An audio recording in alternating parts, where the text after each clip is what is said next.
아이고, 아가, 정신 차려보거라. 이 추운 날 왜 여기 이렇게 있니?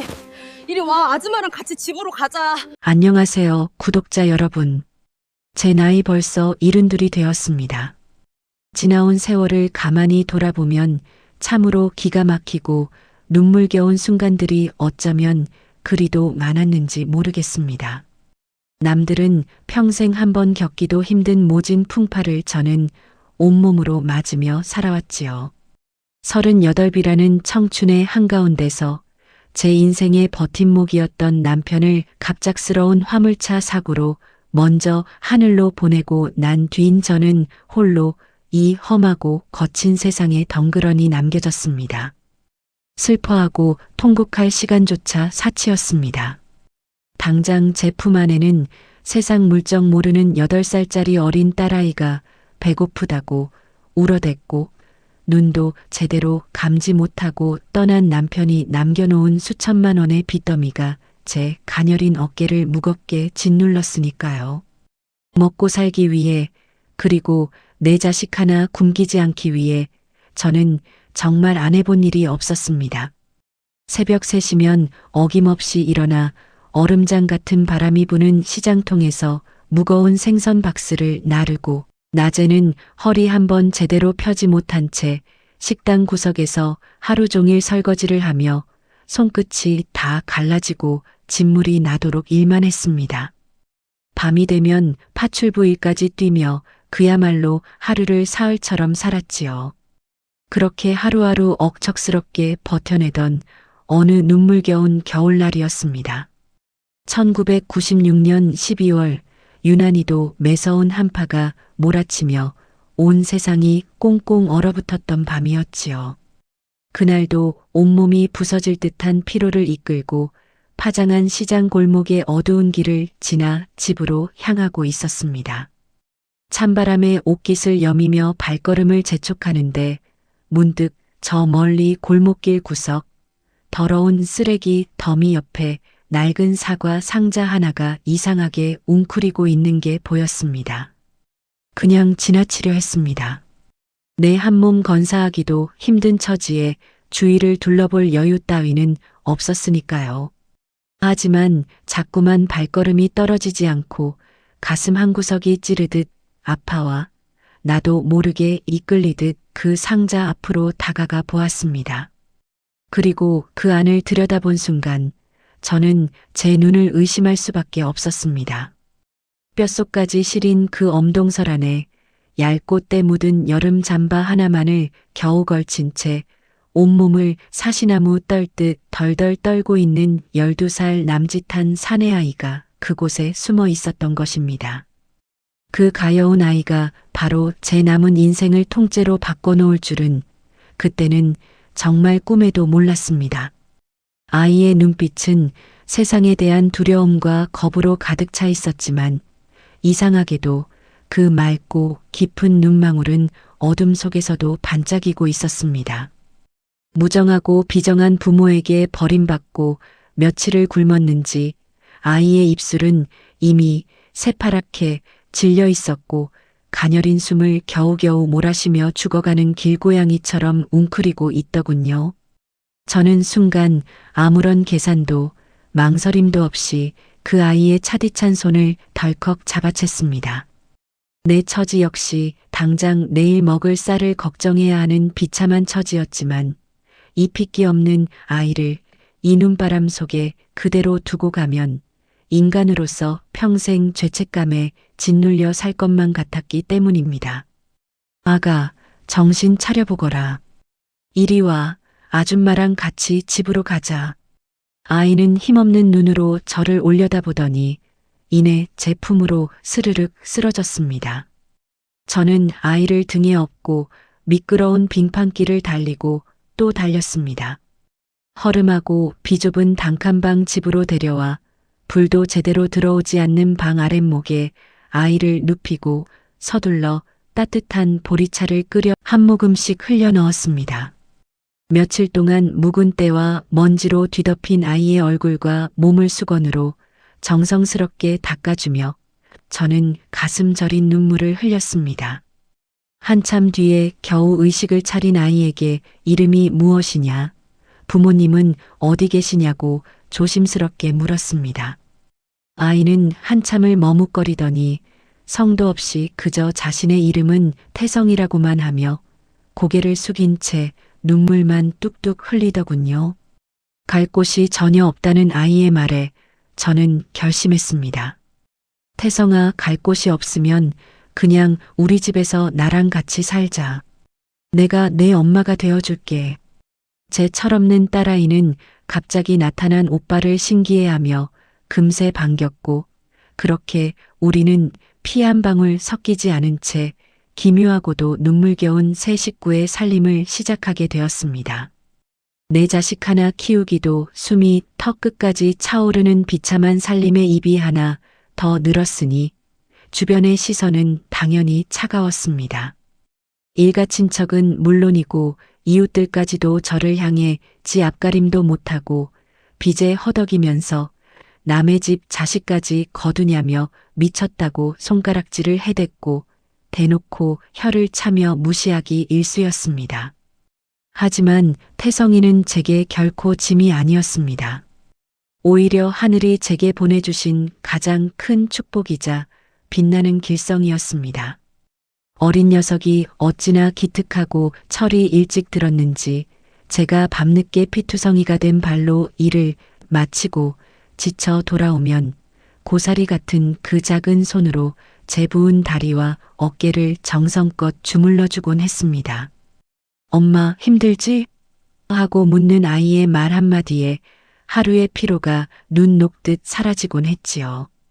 게다가 머리는 어찌나 영리한지 학교에서도 학원 한 번 다니지 않고 늘 전교 1등을 놓치지 않았으며 집에서는 동생의 공부까지 살뜰하고 다정하게 챙기는 든든한 아들이 되어 주었습니다. 저는 매일 밤 태성이가 잠든 모습을 바라보며 손을 모아 기도했습니다. 이 착하고 영리한 아이가 부디 이 가난하고 어두운 환경에 굴하지 않고 세상에서 가장 멋지고 당당한 어른으로 자라나기를요. 제 진심 어린 사랑이 하늘에 닿았는지 태성이는 무럭무럭 자라 명문대학교에 4년 전에 장학생으로 당당히 합격하는 기적을 보여주었습니다. 대학에 가서도 등록금 걱정 하나 끼치지 않고 오히려 밤낮으로 과외 아르바이트를 하며 번 돈을 빳빳한 봉투에 담아 제 손에 쥐어주던 참으로 눈물겹게 착한 아이였습니다. 그렇게 고생 끝에 태성이가 졸업을 하고 대한민국에서 누구나 알만한 대기업에 당당히 취업했다는 기쁜 소식을 들고 온 날, 저는 남편의 영정 사진 앞에서 펑펑 울었습니다. 이제 우리 인생에도 볕들 날이 오는구나. 드디어 행복이라는 것을 맛보며 살 수 있겠구나 싶었지요. 하지만 호사다마라고 했던가요? 그 기쁨도 잠시 제 인생에 또다시 상상조차 하지 못한 거대한 어두운 먹구름과 비극의 소용돌이가 무섭게 몰려오기 시작했습니다. 제 친딸아이가 대학 졸업반이 되면서 사귀기 시작한 겉만 번지르르한 한 남자가 우리 집안의 평화와 행복을 산산조각 내기 위해 어둠 속에서 기어 나온 것입니다. 그런데 그때 저는 아직 몰랐습니다. 그 남자가 우리 가족에게 얼마나 끔찍한 비극과 잔인한 배신을 안겨줄지, 그리고 그로 인해 제가 평생 일궈온 모든 것을 잃고 어떤 처참한 나락으로 떨어지게 될지, 그때는 정말 아무것도 몰랐습니다. 본격적인 이야기 시작 전 구독과 좋아요 한 번씩만 눌러주세요. 여러분들의 사랑이 저에게 큰 힘이 됩니다. 눌러주시는 모든 분들께 큰 행운이 깃들길 기도하겠습니다. 감사합니다. 딸아이가 대학 졸업반이 되던 해 수줍은 얼굴로 제게 소개한 남자는 겉보기에는 참으로 번듯하고 말주변도 시원시원한 어디 하나 빠질 것 없는 멀끔한 청년이었습니다. 나이는 32로 제 딸아이보다 4살이 많았는데 자칭 장래가 촉망되는 유망한 IT 벤처기업의 핵심 개발 팀장이라고 자신을 대단하게 소개하더군요. 우리 집에 처음 인사를 오던 날 그 청년은 제게 백화점 리본이 화려하게 감긴 값비싼 명품 홍삼 세트를 건네며 싹싹하게 굴었습니다. 어머니, 어머니 하며 넉살 좋게 웃는 모습에 제 딸아이는 세상을 다 가진 듯 행복한 미소를 지었지요. 하지만 저는 이상하게도 그 청년의 기름진 웃음 뒤편에서 묘한 탐욕과 오만함의 냄새를 맡았습니다. 사람을 은근히 아래 위로 훑어보는 비열한 버릇이 있었고, 특히 사방이 낡고 비좁은 우리 집의 허름한 전셋집 구석구석을 둘러볼 때 그 청년의 입꼬리가 미세하게 일그러지며 비웃던 그 찰나의 눈빛을 저는 결코 놓치지 않았습니다. 무엇보다 제 가슴을 가장 아프게 했던 것은 그 남자가 우리 태성이를 대하는 철저하게 무시하는 태도였습니다. 피 한 방울 섞이지 않은 고아 출신의 오빠라는 사실을 은연중에 알게 된 그날 이후부터 그 청년은 사사건건 뼈가 있는 말과 차가운 미소로 태성이의 자존심을 사정없이 긁어대곤 했습니다. 처남은 든든한 부모 배경도 없었을 텐데 혼자 힘으로 그 바늘구멍 같은 대기업에 들어가느라 정말 고생 많았겠어. 역시 옛말 틀린 거 하나 없다니까. 개천에서 진짜 용이 났네. 용이 났어. 겉으로는 대단한 칭찬을 늘어놓는 것 같았지만 그 어조에는 명백하게 너는 결국 개천 출신의 고아일 뿐이다라는 잔인한 조롱과 멸시가 듬뿍 섞여 있었습니다. 제 자식 귀한 줄만 아는 엄마 마음으로 그 말을 들을 때마다 제 가슴이 뒤집어지는 것 같았지만 우리 순하고 착한 태성이는 그저 허허 웃으며 제 친동생 같은 딸아이의 혼사를 위해 그 모든 모욕과 수치심을 묵묵히 참아냈습니다. 오히려 저를 다독이며 엄마, 저 괜찮아요. 동생만 행복하면 돼요라고 말하는 아이를 보며 저는 속으로 눈물을 삼켰지요. 하지만 진짜 무서운 비극은 밖이 아니라 안에서부터 싹트고 있었습니다. 그 남자를 만나고 나서부터 제 품 안에서 늘 순수하고 착하게만 자랐던 친딸아이의 태도가 무섭게 변하기 시작한 것입니다. 돈과 명품 그리고 화려한 강남의 삶을 부추기는 그 남자의 달콤한 가스라이팅에 세뇌되었는지 딸아이는 점점 허영심과 도끼에 가득 차기 시작했습니다.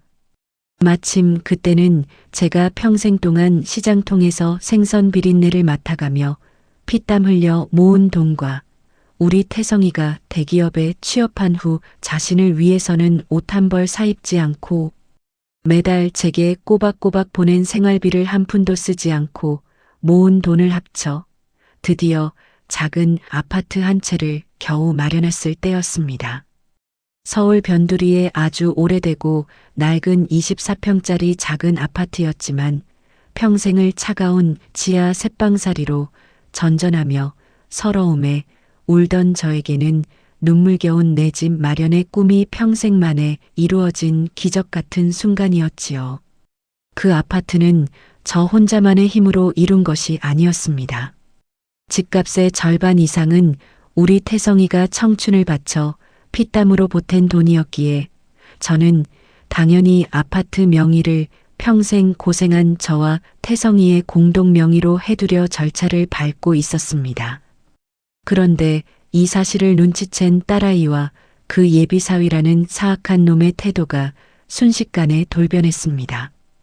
예비사위놈은 내 딸을 앞세워 자신들이 결혼하면 살 집이 필요하니 그 아파트를 자신들의 신혼집으로 무상으로 내놓으라고 뻔뻔하게 요구하기 시작했습니다.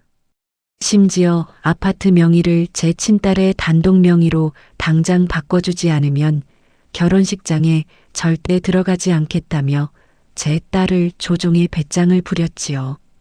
탐욕에 눈이 뒤집힌 제 친딸녀는 30년 동안 자신을 억척스럽게 키워준 엄마의 은혜는 까맣게 잊은 채 오직 그 남자의 말만 맹신하며 저를 괴롭히기 시작했습니다. 매일 밤 집으로 찾아와 소리를 지르고 물건을 던지며 저를 원망했고 심지어 자신을 친동생보다 더 아끼며 장학금까지 대주었던 태성이를 향해서도 입에 담지 못할 잔인한 sak처를 퍼부었습니다. 피 한 방울 안 섞인 남의 집 자식이 왜 남의 가족 재산에 지분을 요구해? 오빠가 양심이 있으면 당장 그 명의에서 빠져야지.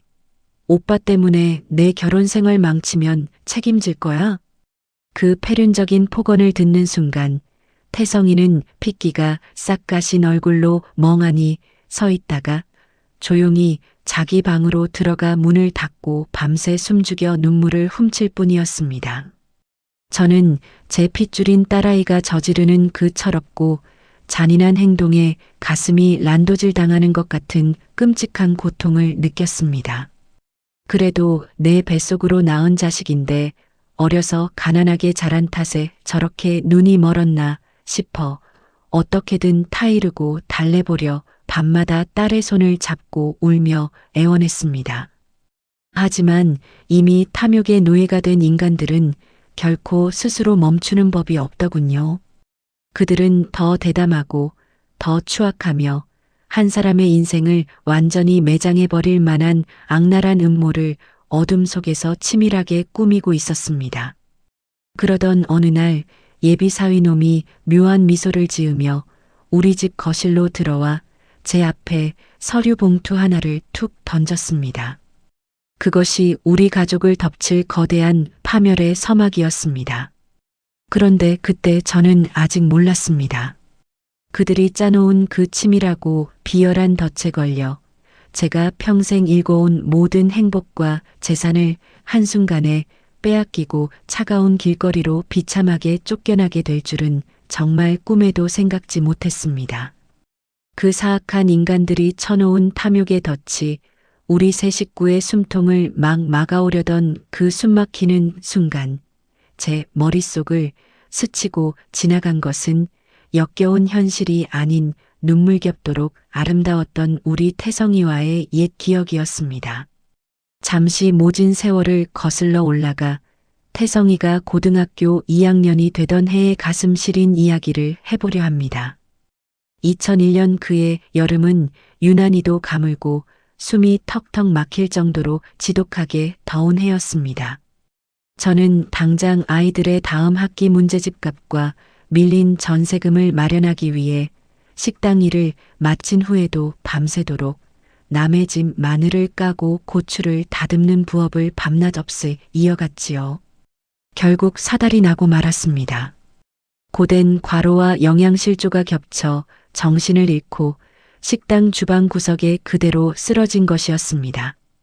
구급차에 실려가 허름한 병원 일반 병실에 일주일 동안 누워 지내게 되었는데 당장 하루 벌어 하루 먹고 사는 형편의 병원비가 있을 턱이 만무했습니다.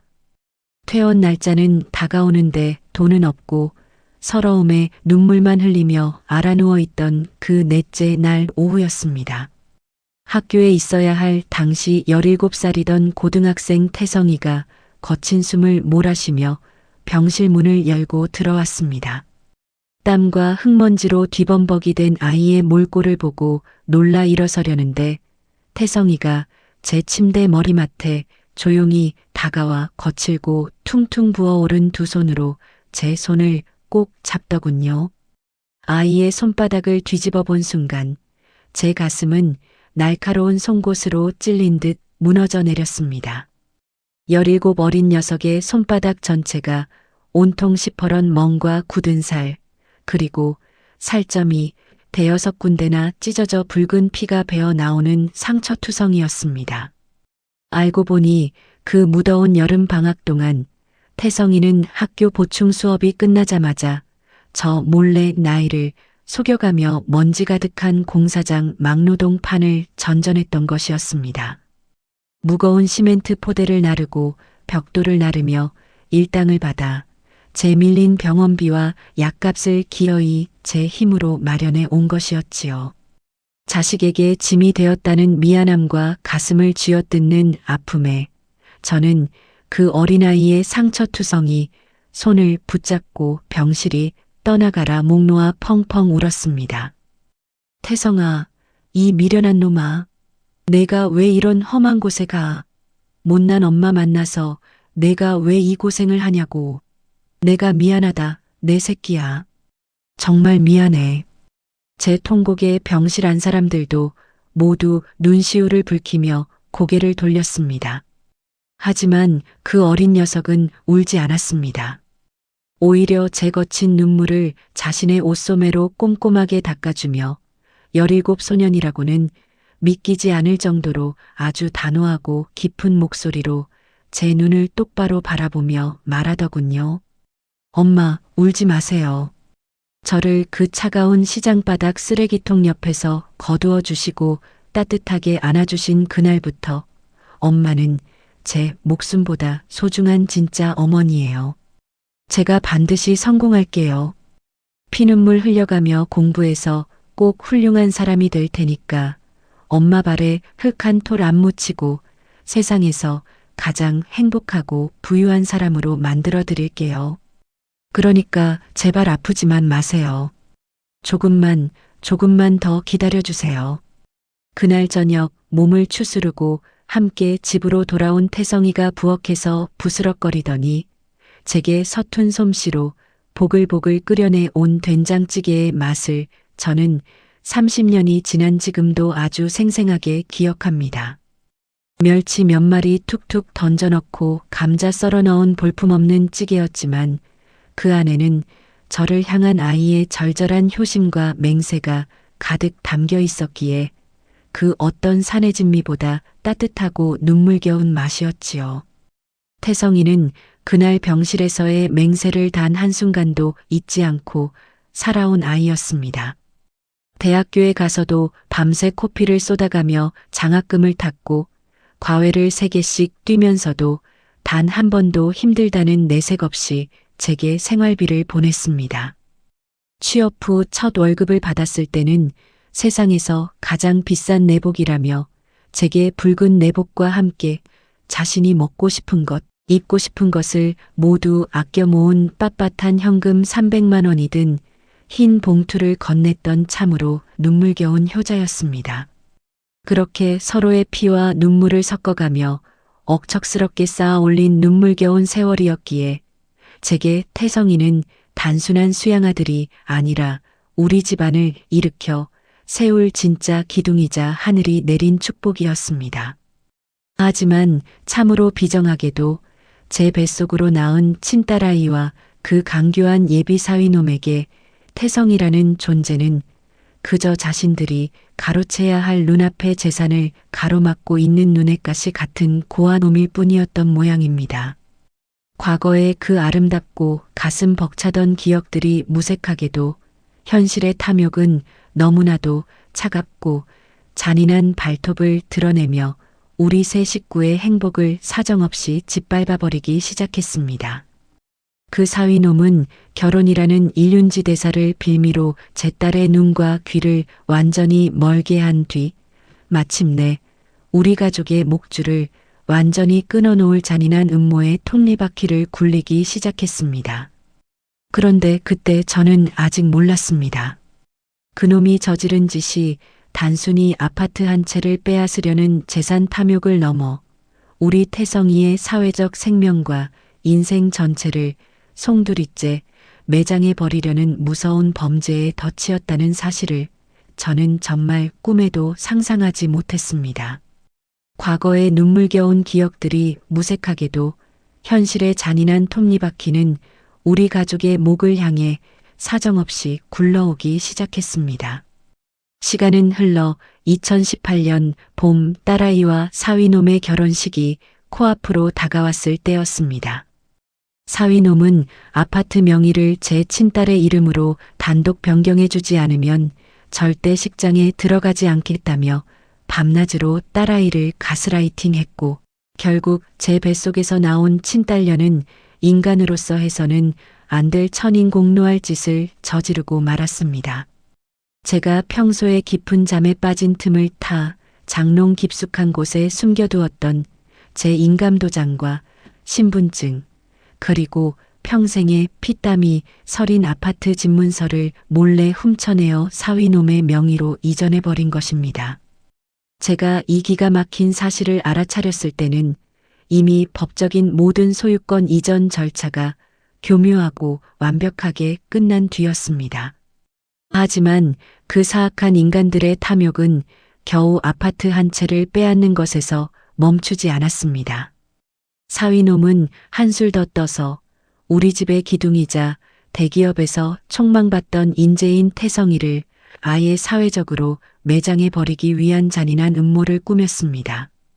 사위놈이 다니던 작은 IT 벤처기업은 마침 태성이가 근무하던 대기업의 핵심 하청업체 중 하나였는데 사위놈은 그 직무상 관계를 악랄하게 이용했습니다. 태성이가 대기업의 핵심 기술과 영업 비밀이 담긴 기밀 문서를 경쟁업체에 유출하려 했다는 허위 사실을 가공하여 대기업 감사팀에 익명으로 제보한 것이었지요. 태성이는 청천벽력 같은 소식의 졸지에 은혜도 모르는 파렴치한 산업 스파이로 몰려 회사에서 강도 높은 감사를 받게 되었습니다. 수년 동안 회사를 위해 밤낮 없이 일했던 아이가 하루아침에 범죄자 취급을 받으며 징계위원회에 회부되는 끔찍한 수모를 당하게 된 것입니다.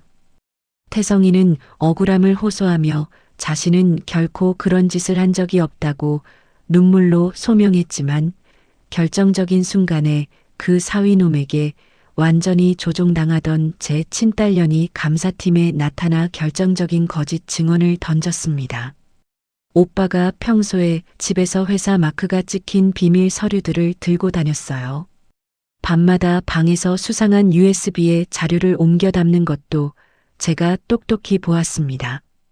키워준 어머니의 가슴에 대못을 박은 것도 모자라 자신을 친동생처럼 아끼며 뒷바라지해준 오빠의 등 뒤에 아주 날카로운 칼을 깊숙이 꽂아버린 것입니다.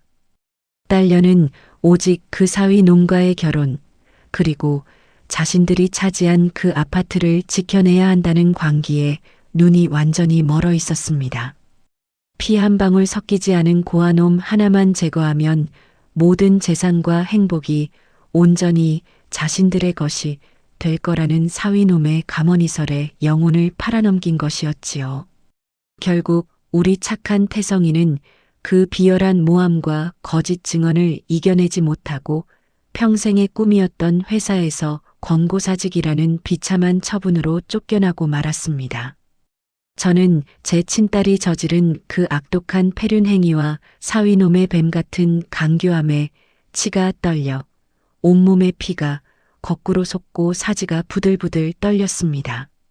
어떻게 내 뱃속에서 10달을 채워 낳은 자식이 이토록 잔인하고 영악해질 수 있는지 하늘을 우러러 통곡하고 또 통곡했습니다.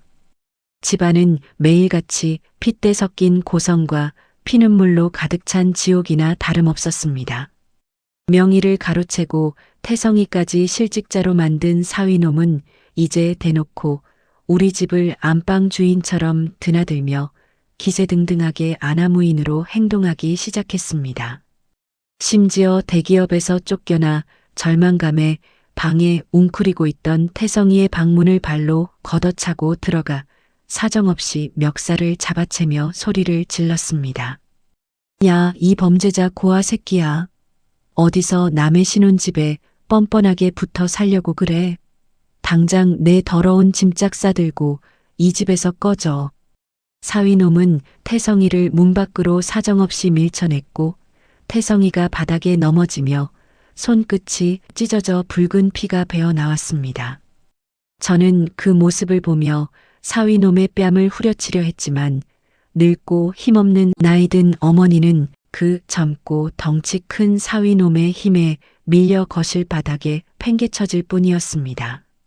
태성이는 억울함과 배신감 그리고 어머니가 눈앞에서 당하는 수모의 입술을 너무 세게 깨물어 입가로 시붉은 피를 흘리면서도 저를 향해 억지로 눈물을 참으며 가슴 아픈 미소를 지어 보였습니다.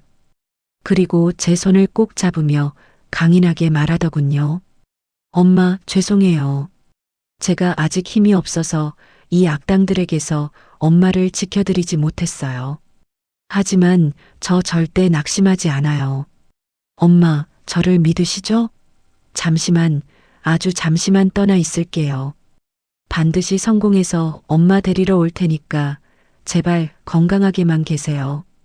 태성이는 그렇게 평생 아끼던 낡은 가방 하나만을 어깨에 메고 매서운 봄바람이 부는 문 밖으로 걸어 나갔습니다.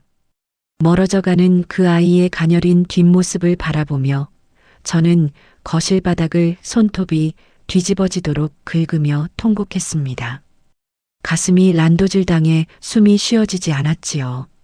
하지만 그 잔인한 사위놈과 배은망덕한 딸녀는 그런 저를 향해 혀를 차며 비정하고 차갑게 현관문을 쾅 닫아 걸었습니다. 그런데 그때 저는 아직 몰랐습니다. 그들이 저지른 이 악랄한 악행의 대가가 훗날 얼마나 무겁고 참혹하게 그들의 목을 죄어오게 될지, 그리고 쫓겨나듯 떠난 우리 태성이가 감히 상상도 못할 거대한 모습으로 다시 제 앞에 나타나게 될 줄은 정말 아무것도 몰랐습니다. 우리 집안의 유일한 빛이자 기둥이었던 태성이가 눈물로 가방 하나만 맨 채 집을 떠나고 난 뒤 제 남은 삶은 그야말로 산지옥이나 다름없었습니다.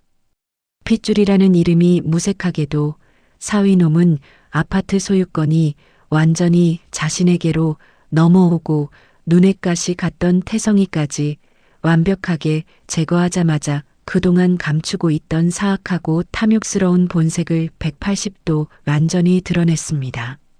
결혼식을 올린 지 불과 석 달도 채 되지 않은 시점이었습니다. 사위놈은 제가 평생 시장바닥에서 생선 비린내를 맡아가며 모은 아파트, 태성이가 청춘을 바쳐 피땀으로 일궈낸 그 아파트를 담보로 은행에서 수억 원의 거액 대출을 몰래 받았습니다. 그리고는 유망한 사업에 투자한다는 핑계를 대며 실제로는 개인 주식 투자와 불법 해외 도박판에 빠져 그 엄청난 돈을 불과 몇 달 만에 흔적도 없이 날려버린 것입니다. 회사는 그저 허울 좋은 핑계였을 뿐 그놈은 매일 밤 술과 도박에 찌들어 살았고 빚쟁이들이 집 앞으로 찾아와 문을 두드리는 지옥 같은 나날이 반복되었습니다.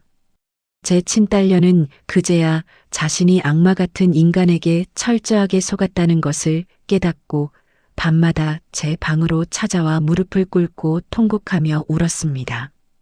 하지만 이미 엎질러진 물이었고 탐욕의 대가는 너무나도 빠르게 우리를 향해 조여왔습니다. 대출 이자가 몇 달째 연체되자 은행에서는 시불근 압류 통지서를 현관문에 사정없이 붙여댔고 우리가 살던 집은 순식간에 법원 경매로 넘어갈 위기에 처했습니다. 상황이 이쯤 되자 그 영악하고 비열한 사위놈은 남은 돈이라도 챙겨서 도망칠 궁리를 했습니다. 저 몰래 아파트를 헐값에 급매물로 처분해버린 것이지요. 그리고 2020년 유난히도 쓸쓸하고 차갑던 가을날 아침, 저에게 단 한마디 상의도 없이 무레배 같은 이삿짐 센터 직원들을 무더기로 불러들였습니다. 그들은 안방에서 쉬고 있던 저를 억센 힘으로 밀쳐내고 제 평생의 피땀과 추억이 고스란히 서린 장롱과 서랍장, 낡은 이불가지와 가구들을 마치 쓰레기 치우듯 아파트 베란다 밖으로 그리고 아스팔트 길바닥 위로 사정없이 내팽개쳤습니다. 하필이면 그날은 아침부터 하늘에서 추적추적 처량한 가을비가 내리던 날이었습니다. 저는 비를 맞으며 진흙탕 물에 사정없이 젖어 엉망진창이 되어가는 제 살림살이들을 바라보며 그저 무력하게 주저앉아 가슴을 치며 통곡할 뿐이었습니다. 지나가던 아파트 주민들이 모두 발걸음을 멈추고 혀를 차며 구경했지만 사위놈은 오히려 적반하장으로 제 얼굴에 침을 뱉을듯이 험악하게 인상을 쓰며 제 가슴에 대못을 박는 폭언을 퍼부었습니다. 야, 이 눈치 없는 늙은이야. 집이 팔렸으면 진작에 짐 싸서 나갔어야지. 어디서 아직까지 집주인 행세를 하면서 버티고 있어? 당장 내가 그렇게 자랑스러워하던 그 범죄자, 고아 새끼한테나 가보시지 그래. 아주 둘이 잘 어울리네. 그 잔인한 폭언이 쏟아지는 와중에도 제 뱃속에서 나온 친딸녀는 웅크리고 선채 사위놈의 눈치만 살필 뿐 빗속에서 통곡하는 늙은 어머니의 손 한 번 잡아주지 않았습니다. 오히려 엄마 제발 부끄럽게 소리 좀 지르지 말라며 저를 외면하더군요. 자식 키워봐야 아무 소용없다는 옛 어른들의 말이 제 가슴을 뼈저리게 후벼 팠습니다. 피부치 자식은 저를 쓰레기처럼 버렸는데 피 한 방울 섞이지 않은 태성이는 저를 위해 온몸을 바쳤다는 사실이 떠올라 머리가 터질 것처럼 아팠습니다. 수중에 남은 돈은 탈탈 털어보니 단돈 5만 원짜리 지폐 한 장이 전부였습니다. 갈 곳도 찾아갈 이웃도 없었습니다.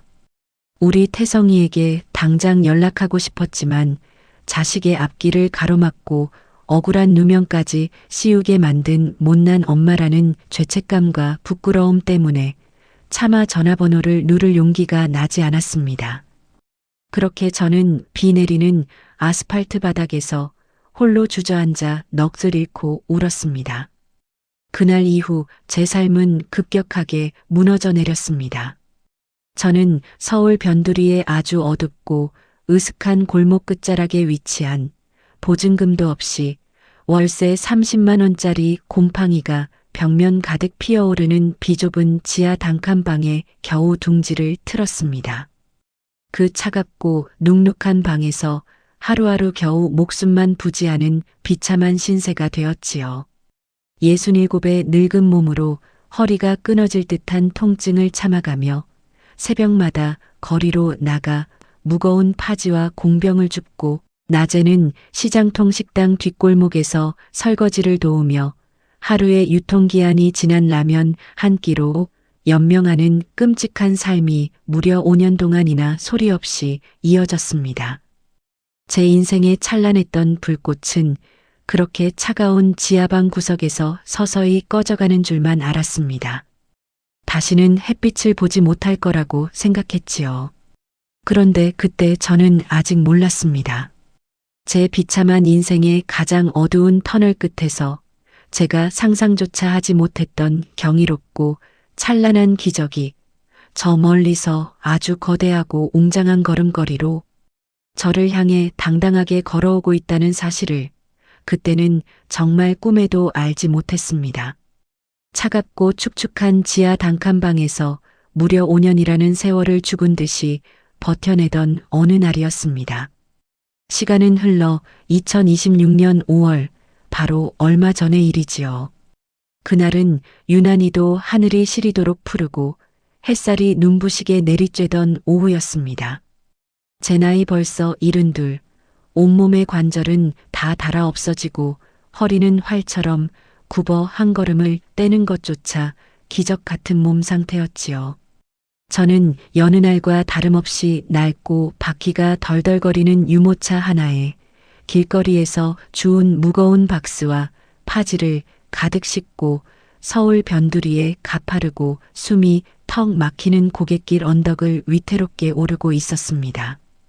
아스팔트 열기는 바닥에서 이글거리며 올라오고 땀은 눈을 가려 앞이 잘 보이지 않았지요. 다리에 힘이 풀려 유모차와 함께 뒤로 구방아를 찌우며 굴러떨어지려던 바로 그 절체절명의 순간이었습니다. 갑자기 뒤에서 엄청나게 묵직하고 강인한 힘이 제 유모차 손잡이를 턱하니 받쳐 세워주는 게 느껴졌습니다. 동시에 제 구분 등 위로 유난히도 시원하고 기분 좋은 그늘이 드리워졌지요. 어이쿠, 고맙습니다. 지나가던 양반이 나를 살렸네. 저는 거친 숨을 몰아쉬며 땀을 닦고 굽은 허리를 겨우겨우 펴서 뒤를 돌아보았습니다.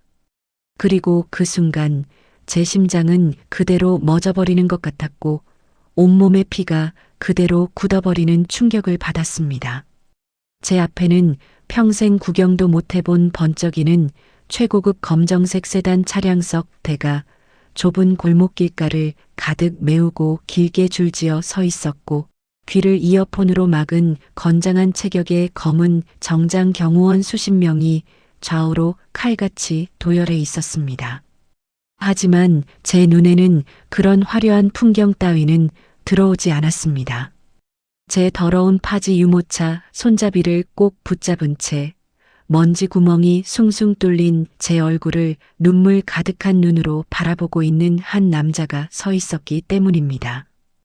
이태리제 맞춤 정장을 자로 잰 듯 완벽하게 차려입은 너무나도 늠름하고 당당한 체격을 가진 세상에서 가장 귀해 보이는 청년이 제 앞에 서 있었습니다. 그 얼굴을 마주한 순간 제 가슴속 깊은 곳에서 뜨거운 무언가가 울컥 치밀어 오르며 눈물이 주르륵 흘러내렸습니다. 5년 동안 단 한순간도 잊지 못해 매일 밤 꿈속에서 이름을 부르며 통곡했던 내 아들, 나의 구원자 태성이가 분명했습니다. 태성이는 먼지투성이에 비린내가 풀풀 나는 저를 보더니 그 비싸고 흠집 하나 없는 양복 바지가 더러운 흙바닥에 닿는 것도 전혀 아랑곳하지 않고 제 앞에 털썩 무릎을 꿇었습니다. 그리고 제 거칠고 갈라진 구두 앞 코를 붙잡으며 아이의 깊고 맑은 눈에서 굵은 눈물방울을 뚝뚝 흘려내기 시작했습니다. 엄마, 이 못난 자식을 용서해 주세요. 제가 엄마를 너무 늦게 찾았습니다. 그동안 얼마나 고생을 하신 겁니까? 그 목소리는 30년 전 그 매서운 겨울날 시장통 쓰레기 더미 옆에서 제 손을 잡고 떨던 그 나약하고 서글픈 소년의 목소리가 결코 아니었습니다.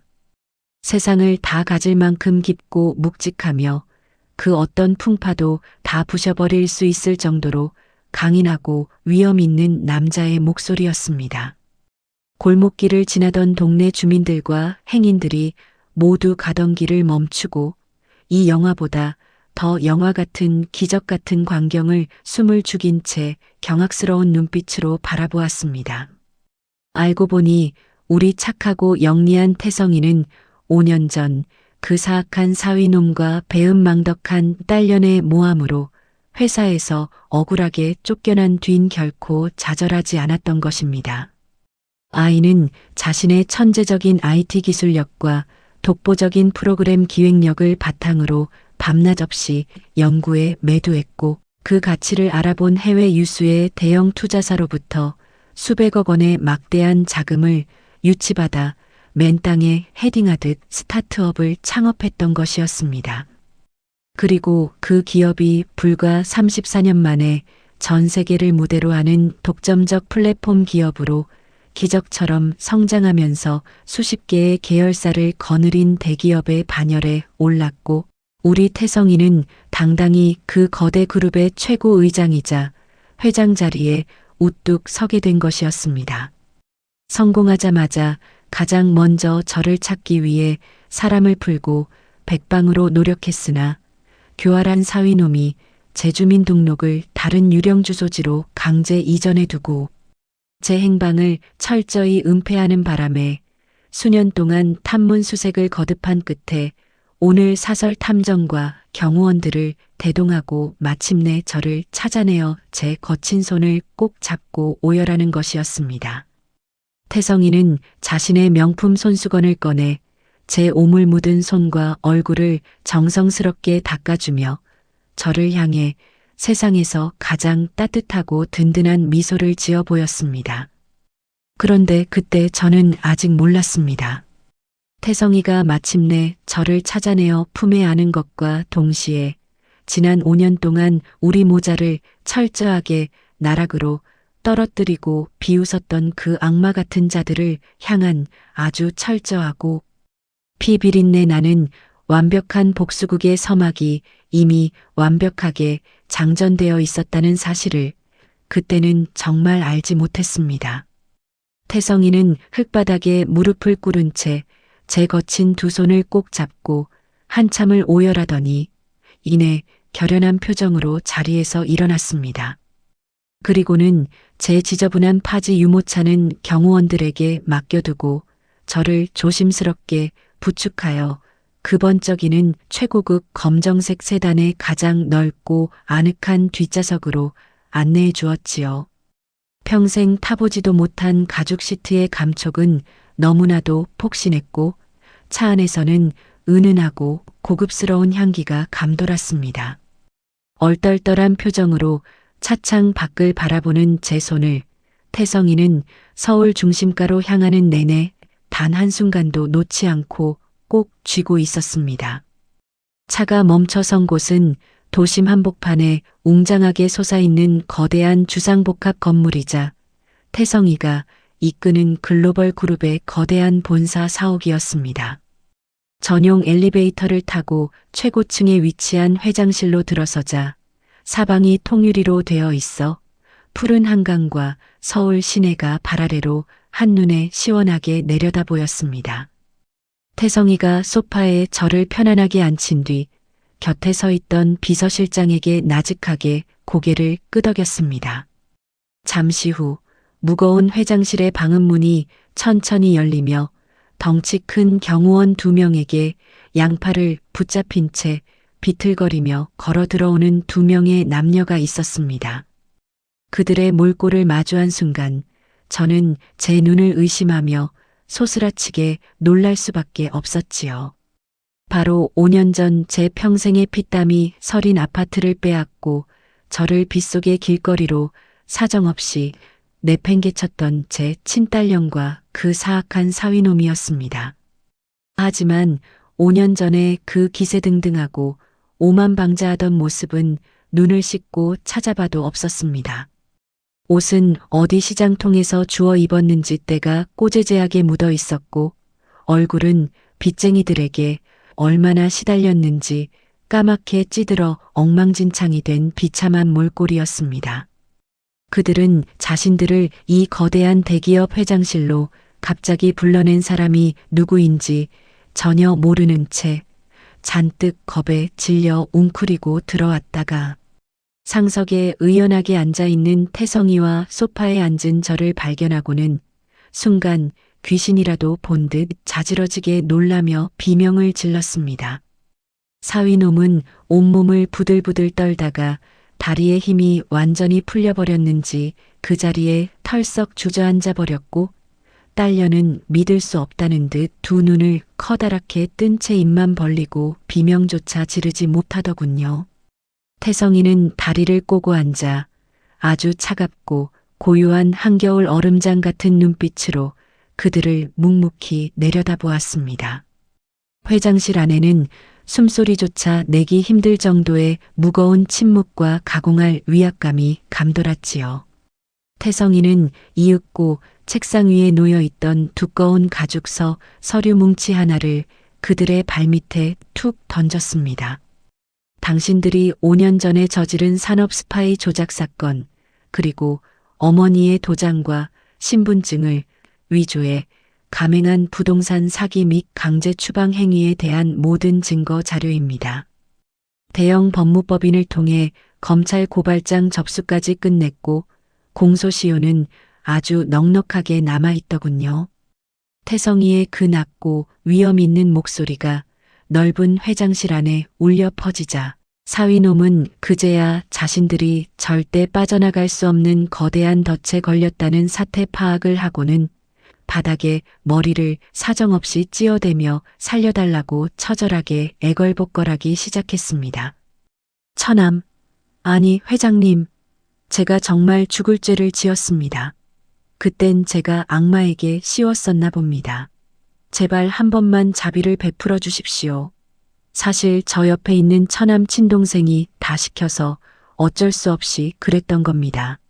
사위놈은 다급해지자 자신의 아내이자 제 친딸을 가리키며 핑계를 대고 책임을 전가하는 비열함의 극치를 보여주었습니다. 제 딸년 역시 정신을 차리고는 억센 힘으로 제 앞으로 기어와 제 바짓가랑이를 양손으로 꽉 붙잡고 눈물을 흘리며 싹싹 빌기 시작했습니다. 엄마, 내 동생 태성아, 내가 정말 미쳤었나 봐. 그동안 저 인간의 가스라이팅에 속아서 눈이 멀어 그런 짓을 저질렀어. 나 엄마 친딸이잖아. 나 감옥 가기 싫어 엄마. 제발 나 좀 살려줘. 그 추악하고 위선적인 배신자들의 처절한 몸부림을 눈앞에서 지켜보며 저는 분노를 넘어 인간이라는 존재에 대한 깊은 환멸과 멸시를 느꼈습니다. 어떻게 위기의 순간이 오자 서로를 탓하며 추태를 부리는지 저것들이 과연 내가 낳은 자식이 맞나 싶어 눈물조차 나오지 않더군요. 태성이는 그들의 추악한 연극을 보며 미동조차 하지 않았습니다. 그런데 그때 저는 아직 몰랐습니다. 태성이가 준비한 이 복수의 칼날이 단순히 그들을 감옥에 쳐넣는 법적 처벌 따위로 싱겁게 끝나지 않는 그들의 영혼과 남은 인생 전체를 아주 처절하게 파멸시킬 완벽하고 정교한 함정이었다는 사실을 그때는 정말 알지 못했습니다. 회장실 바닥에서 서로 머리채를 잡을 듯이 소리를 지르며 처절하게 싹싹 빌고 있는 그 추악한 배신자들을 내려다보며 저는 태성이가 지난 5년 동안 가슴에 품고 살았을 그 깊고 거대한 칼날의 크기를 비로소 짐작할 수 있었습니다. 사실 태성이는 이 거대 플랫폼 그룹의 회장 자리에 당당히 오르기 훨씬 전인 3년 전부터 제 눈을 멀게 하고 저를 버렸던 그 사위놈과 친딸년의 일거수일투족을 그림자처럼 은밀하게 감시하고 있었습니다. 사위놈이 아파트를 담보로 대출받은 돈을 들고 불법 도박판을 전전할 때 그놈에게 접근에 더 큰 판을 깔아주고 파멸의 늪으로 깊숙이 밀어넣었던 사채업자들과 투자 전문가들이 사실은 모두 태성이가 뒤에서 철저하게 고용하고 조종했던 신복들이었던 것입니다. 사위놈은 자신이 일확천금을 노리고 투자했던 연이은 사업들이 왜 그토록 처참하게 망했는지 이유도 모른 채 빚더미에 앉았지만 그것은 모두 태성이가 치밀하게 설계해 놓은 부메랑이었습니다. 그뿐만이 아니었습니다. 태성이는 5년 전 자신에게 산업 스파이라는 억울하고 치욕스러운 누명을 씌우기 위해 사위놈이 제 친딸을 돈과 명품으로 매수했던 은밀한 대화가 담긴 녹취록을 확보해 두었습니다. 또한 대기업 감사팀의 비리 직원을 매수하여 허위 제보를 조작하고 돈을 건넸던 통장 거래 내역과 금융 증거들까지 단 하나의 빈틈도 없이 완벽하게 수집하여 법무법인을 통해 검찰에 넘길 준비를 끝마친 상태였지요. 태성이가 차가운 대리석 바닥에서 잔인하게 울부짖는 그들을 향해 마치 심판관처럼 얼음장같이 차갑고 무서운 목소리로 서류를 집어던지며 말했습니다. 당신들이 가난하고 늙은 어머니를 비 내리는 길거리의 쓰레기처럼 내팽개치고 라면 한 끼로 연명하게 만들 때 나는 당신들의 완벽한 파멸과 파산을 위해 매일 밤 잠을 줄여가며 이 날만을 기다렸어. 이제 당신들이 치러야 할 대가는 법정 최고형뿐만 아니라 평생 사채빚에 쫓기며 지옥을 맛보는 거야. 그 서슬 퍼런 선언이 회장실 안을 웅장하게 울려 퍼지는 순간 태성이가 길게 뻗은 손가락을 가볍게 튕겼습니다. 그러자 웅장한 회장실의 문이 다시 한번 활짝 열리며 정복을 단정하게 차려입은 경찰관 대여섯 명과 검찰청 소속의 수사관들이 무거운 구두 굽조리를 내며 일제히 들이닥쳤습니다. 그들의 손에는 법원에서 정식으로 발부된 체포영장과 강제 구속수사영장이 들려 있었지요. 사위놈은 자신들에게 다가오는 경찰관들을 보며 이건 무효야. 처남이 나를 함정에 빠뜨린 거야. 라며 미친 사람처럼 소리를 질렀고 제 딸녀는 제 다리를 붙잡고 엄마 제발 경찰 좀 말려줘. 나 전과자 되기 싫어. 라며 바닥을 뒹굴었습니다. 그들은 은팔찌가 손목에 채여 거칠게 이끌려 나가면서도 서로를 향해 침을 뱉고 머리채를 잡고 싸우는 비참하고 추악한 추태를 끝까지 부렸습니다. 소란스럽던 회장실 문이 닫히고 다시 고요함이 찾아왔을 때 저는 길고 깊은 한숨을 내쉬었습니다. 제 눈가에는 분노의 눈물이 아닌 마침내 5년 동안 제 가슴을 바위처럼 묵직하게 짓누르고 있던 서러움과 억울함의 응어리가 씻은 듯이 내려가는 통쾌함의 눈물이 흘러내렸습니다. 하늘이 무심하지 않아 인과응보와 사필귀정의 진리를 제 눈으로 똑똑히 보게 해주신 것이지요. 그토록 기세등등하던 악인들은 자신들이 뿌린 탐욕의 씨앗 그대로 평생을 빠져나올 수 없는 차가운 구치소의 독방으로 비참하게 끌려갔습니다. 그렇게 우리 모자를 짓밟았던 자들을 향한 철저한 피해 심판이 끝나고 회장실 안에는 따뜻한 햇살이 다시 가득 차올랐습니다. 태성이는 제 곁으로 다가와 제 눈물을 닦아주며 저를 꼭 안아주었습니다. 그런데 그때 저는 아직 몰랐습니다. 태성이가 저를 위해 준비한 마지막 눈물겨운 선물이 무엇인지, 그리고 제 남은 인생이 얼마나 눈부시고 찬란하게 빛나게 될지 그때는 정말 짐작조차 하지 못했습니다. 그날 대기업 회장실에서 수사관들에게 짐짝처럼 끌려나간 사악한 사위놈과 배은망덕한 딸년에게는 그야말로 상상조차 할 수 없는 가혹하고도 철저한 법의 심판이 기다리고 있었습니다. 대한민국 최고의 베테랑 변호사들로 구성된 태성인의 그룹 법무팀이 전면에 나서서 그들이 저지른 죄상들을 아주 이 잡듯 낱낱이 파헤쳐 법정에 제출했지요. 그로부터 몇 달 후 마침내 열린 최종 선고 공판에서 법원은 그들에게 추호의 자비도 없는 철퇴를 내렸습니다.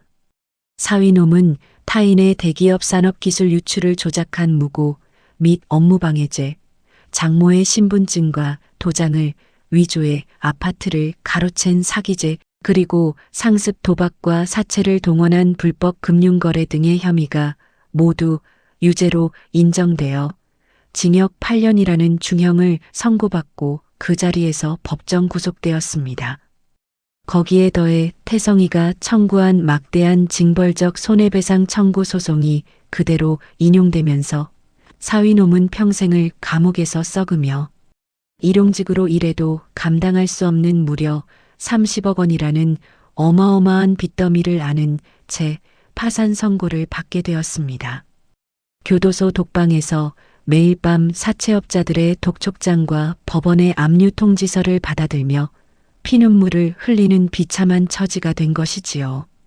제 뱃속에서 나와 태성이의 등 뒤에 칼을 꽂았던 친딸년 역시 범죄 가담 및 위증, 증거인멸죄가 낱낱이 입증되어 징역 3년에 집행유예 5년이라는 유죄 판결을 받고 순식간에 추악한 정과자 낙인이 찍혔습니다. 무엇보다 제 가슴을 가장 통쾌하게 만들었던 것은 그들이 목숨처럼 아끼고 탐내던 전 재산이 국가와 피해자들에게 완벽하게 몰수당하고 사채 빈 청산으로 공중분해되었다는 사실입니다. 사위놈은 교도소로, 딸녀는 단돈 한 푼 없이 차가운 길거리로 나앉아 예전에 제가 겪었던 그 비참한 노숙자 신세로 전락하게 된 것입니다. 딸녀는 가끔 제게 다른 사람의 전화를 빌려 엄마, 내가 잘못했어. 한 번만 만나서 밥 한 끼만 사줘라며 며칠을 굶은 목소리로 애걸복걸 전화를 걸어오지만 저는 단 한 번도 그 전화를 받지 않고 즉시 수신 차단을 해버렸습니다. 아무리 내 뱃속에서 나온 자식이라 할지라도 천륜을 어기고 부모를 쓰레기처럼 버린 자에게는 인간으로서 베풀 자비란 눈곱만큼도 없다는 것을 뼛속까지 시리도록 깨닫게 해주어야 마땅하기 때문입니다. 악인들이 그렇게 자신들이 뿌린 탐욕의 대가를 처참하게 치르는 동안 태성이가 고생한 저를 위해 새로 마련해준 보금자리는 예전에 그 낡고 비좁은 변두리의 아파트가 아니었습니다. 거실 통유리창 너머로 푸른 한강이 한눈에 시원하게 내려다 보이는 서울에서 가장 비싸고 안전한 최고급 주상복합 아파트였습니다. 집안에는 제 굽은 허리와 관절을 치료해줄 최첨단 의료기기와 인류 요리사가 차려내는 건강한 식단이 매일같이 차려졌으며 그 집의 소유권은 온전히 제 이름 석자로 당당하게 등기 등록이 되어 있었지요. 하지만 태성이가 제게 선물한 가장 위대하고 눈물겨운 기적은 따로 있었습니다. 태성이는 자신의 사재 수백억 원을 털어 제 이름 석자를 딴 거대한 장학재단을 설립해 주었습니다. 30년 전 자신처럼 돈이 없어 배움을 포기해야 하거나 무정한 부모에게 버림받아 매서운 겨울 추위 속에서 길거리를 헤매는 불우한 아이들을 매년 100명씩 선발하여 대학 졸업 때까지 모든 비용을 전액 지원하는 아름다운 재단이었지요.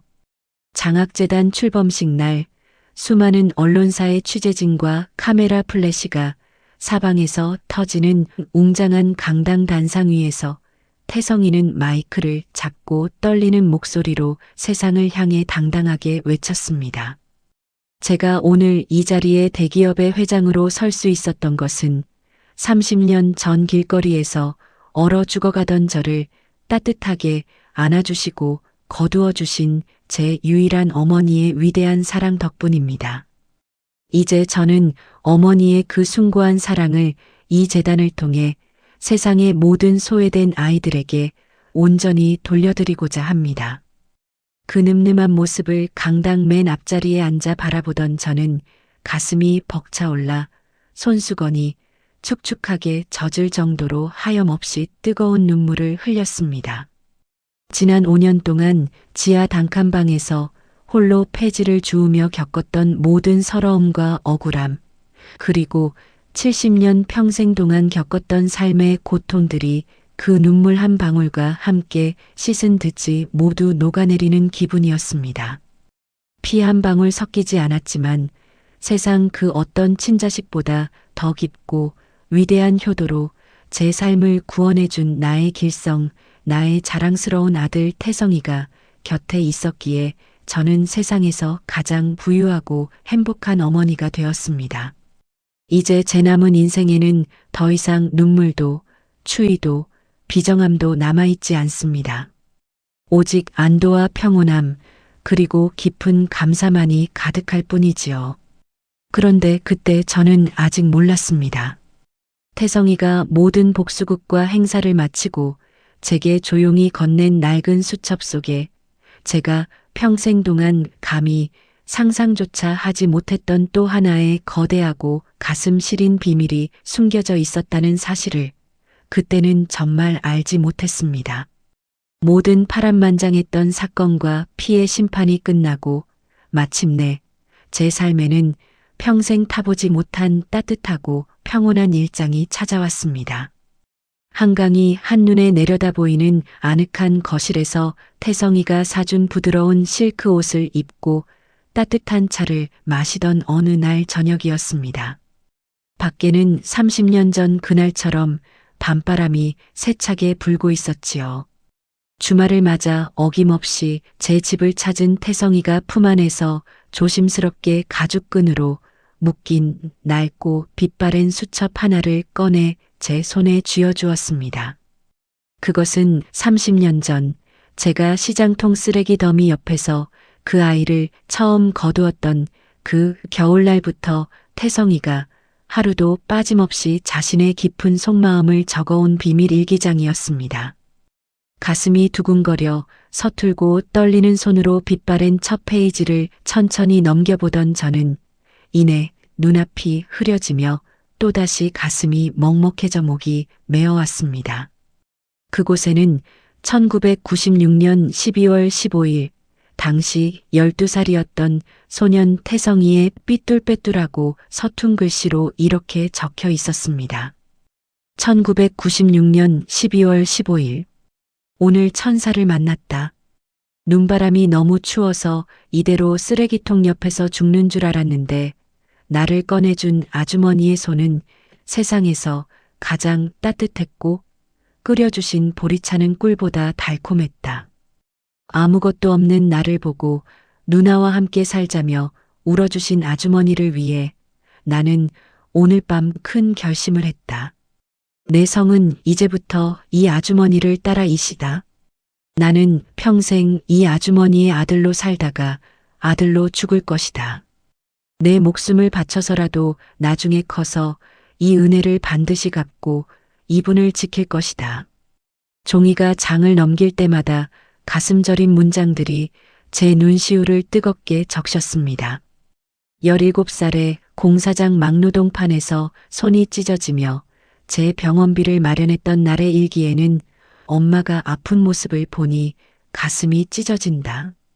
내가 더 열심히 일해서 빨리 돈을 벌어야겠다고 적혀 있었고 대학 시절과 대기업에 합격했던 날의 일기에는 오직 이제 엄마를 고생시키지 않아도 된다는 안도의 문장만이 가득했습니다. 더욱 제 가슴을 치게 만들었던 것은 5년 전 사위놈과 친딸년의 모함으로 회사에서 억울하게 산업 스파이로 몰려 가방 하나만 들고 집을 쫓겨나듯 떠나야 했던 그 비참했던 날의 기록이었습니다. 태성이는 억울함에 치를 떨면서도 일기장에 이렇게 적어두었더군요. 2021년 4월 3일. 저 악마 같은 인간들에게 당장 복수하고 싶지만 지금은 내가 힘이 너무 없다. 내가 지금 나서면 엄마가 더 다칠지도 모른다. 이 악물고 버텨서 반드시 성공해야 한다. 저들이 빼앗아간 엄마의 아파트와 명예를 몇 배로 되찾아주기 전까지는 결코 죽어도 쓰러지지 않겠다. 엄마, 조금만 기다려주세요. 못난 자식이 반드시 돌아갑니다. 해외 대형 투자사를 만나기 위해 영어 한마디 못하던 아이가 맨 땅에 헤딩하듯 밤을 새워 공부하고 사기꾼들에게 속아 길거리를 헤매면서도 오직 엄마에게 돌아가야 한다. 엄마를 행복하게 해줘야 한다는 그 일념 하나로 피눈물을 흘리며 버텨낸 수년간의 세월이 그 작은 수첩 안에 고스란히 녹아 있었습니다. 태성이가 오늘날 이 거대한 대기업의 회장 자리에 오를 수 있었던 원동력은 대단한 야망이나 출세욕이 아니었습니다. 오직 길거리에서 얼어 죽어가던 자신을 거두어준 늙은 어머니에 대한 절절한 효심과 그 약속을 지키기 위한 일념 하나였던 것입니다. 제가 태성이를 구한 줄 알았는데 사실은 그 가여운 아이가 제 평생의 삶을 지탱해 주고 구원해준 진짜 은인이자 하늘이 내린 길성이었던 것이지요. 이제 제 나이 72 남은 여생에 더 이상 바랄 것이 없는 가장 행복한 할머니가 되었습니다. 주말마다 태성이는 아무리 바쁘고 중요한 대기업의 회장 스케줄이 있어도 비서들을 다 물린 채 홀로 제 집을 찾아와 부엌에서 소매를 걷어붙이고 서툰 솜씨로 된장찌개를 끓여내곤 합니다. 30년 전 그 좁은 단칸방에서 먹었던 그 맛 그대로이지요. 우리는 식탁에 마주 앉아 찌개를 먹으며 지나온 세월을 이야기하고 태성이는 제 굽은 어깨를 다정하게 주물러주며 소소한 일상을 나눕니다. 세상 사람들은 지금의 저를 보며 부러움 섞인 목소리로 말합니다. 전생에 나라를 구해서 저런 복덩이 아들을 두었다고, 자식 농사 하나는 기가 막히게 지었다고요. 하지만 저는 아주 잘 알고 있습니다. 제가 과거에 무슨 대단한 선행을 베풀거나 위대한 일을 한 것이 결코 아니라는 것을요. 그저 인간으로서 해야 할 최소한의 당연한 도리, 매서운 추위 속에서 죽어가는 어린아이를 보고 차마 외면하지 못해 따뜻한 손 한 번 내밀고 밥 한 끼 먹인 것뿐이었습니다. 세상이 아무리 사악하고 각박하며 탐욕으로 가득 차 흘러갈지라도 인간에 대한 순수한 진심과 선한 마음으로 베푼 작은 선행은 언젠가 반드시 상상도 할 수 없는 거대한 기적이 되어 자기 자신에게 부메랑처럼 돌아온다는 사실을 저는 이 늙은 온몸으로 세상에 똑똑히 증명해 보였습니다. 구독자 여러분, 혹시 지금 믿었던 사람에게 배신을 당해 가슴을 쥐어뜯으며 울고 계시거나 삶의 무게가 너무나도 무거워 모든 것을 포기하고 어두운 지하방 구석에 웅크리고 계시는가요? 곁에 있는 소중한 사람을 끝까지 믿어주고 세상이 나를 속일지라도 나만은 선한 마음과 인간의 도리를 잃지 않고 묵묵히 살아가시다 보면 여러분의 그 거칠고 어두운 인생, 밤하늘 위에도 언젠가 반드시 눈부신 빛을 내뿜으며 다가올 길성 같은 찬란한 기적이 찾아올 것입니다. 제 기나긴 눈물과 감동의 이야기를 끝까지 숨을 죽이며 들어주셔서 진심으로 고개 숙여 감사드립니다. 우리 구독자 여러분의 가정에 늘 건강과 평안, 그리고 따뜻한 기적이 가득하시기를 매일 밤 손 모아 기도하겠습니다. 감사합니다.